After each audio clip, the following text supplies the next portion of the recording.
મુકેશ અંબાણીના પરિવાર તરફથી કોઈ સત્તાવાર નિવેદન સામે આવ્યું નથી. ઇવન હોસ્પિટલ તરફથી પણ હજુ સુધી કંઈ કહેવામાં નથી આવ્યું. એક બ્રેકિંગ ન્યૂઝ સામે આવ્યા છે. એશિયાના સૌથી ધનિક મુકેશભાઈ અંબાણી અને અનિલ અંબાણીના માતા કોકિલાબેન અંબાણીની તબિયત લથડતા એમને અચાનક હોસ્પિટલમાં દાખલ કરવામાં આવ્યા છે. તો આના વિશે હું તમારી સાથે વાત કરીશ. મારું નામ રાજેશ શાહ છે અને તમે જોઈ રહ્યા છો ગુજરાતના સૌથી મોટા ડિજિટલ ન્યૂઝ પ્લેટફોર્મ ખબરછે.com. દેશના સૌથી જાણીતા ઉદ્યોગપતિ દિવંગત ધીરુભાઈ અંબાણીના પત્ની અને મુકેશ અંબાણી અને અનિલ અંબાણીના માતા કોકિલાબેન અંબાણીની ગુરુવારે રાત્રે અચાનક તબિયત બગડી હતી અને એમને મુંબઈની HN રિલાયન્સ ફાઉન્ડેશન હોસ્પિટલમાં દાખલ કરવામાં આવ્યા છે. એમને એરલિફ્ટ કરી અને હોસ્પિટલમાં પહોંચાડવામાં આવ્યા અને એક આખી જે વરિષ્ઠ ડૉક્ટરોની ટીમ છે એ એમની દેખભાળ કરી રહી છે એવું જાણવા મળ્યું છે. મોટેભાગના મીડિયાની અંદર આ ન્યૂઝ પ્રસારિત થયા છે, પરંતુ હજુ સુધી મુકેશ અંબાણીના પરિવાર તરફથી કોઈ સત્તાવાર નિવેદન સામે આવ્યું નથી. ઇવન હોસ્પિટલ તરફથી પણ હજુ સુધી કંઈ કહેવામાં નથી આવ્યું. પરંતુ સોશિયલ મીડિયા ઉપર કોકિલાબેનના જે હોસ્પિટલ દાખલ કરવાના વિડીયોઝ વાયરલ થઈ રહ્યા છે અને પોલીસ કાફલા સાથે એમને હોસ્પિટલની અંદર લઈ જવા એવું બધું વિડીયોની અંદર બતાવવામાં આવી રહ્યું છે.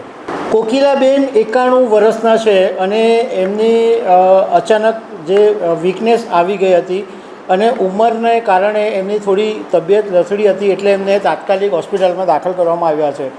સાથે એવું પણ જાણવા મળ્યું કે મુકેશ અંબાણી અને અનિલ અંબાણી બંને બહાર હતા, પરંતુ એમની માતાને હોસ્પિટલમાં દાખલ કરવાના સમાચાર મળતાની સાથે બંને ભાઈઓ હોસ્પિટલમાં પહોંચી ગયા છે અને અનિલ અંબાણીની સાથે ટીના અંબાણી પણ હોવાનું મીડિયા અહેવાલોની અંદર કહેવામાં આવ્યું છે.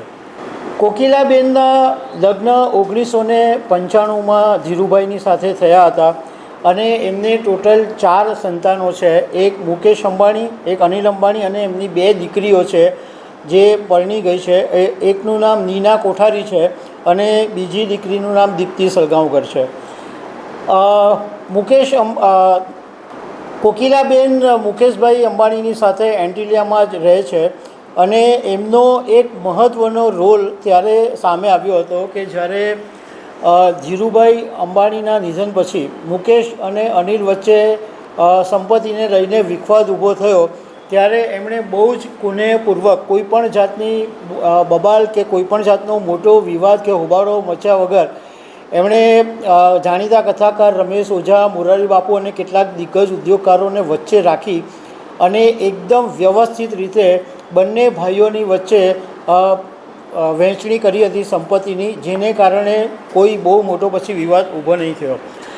કોકિલાબેનની પાસે રિલાયન્સ ઇન્ડસ્ટ્રીઝના 1,57,41,322 શેર છે અને એમની સંપત્તિ લગભગ 18,000 કરોડ રૂપિયા છે.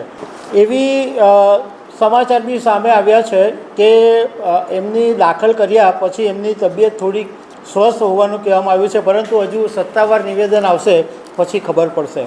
તો દર્શક મિત્રો, આવી અનેક વાતો સાથે અમે તમને મળતા રહીશું. Thank you very much.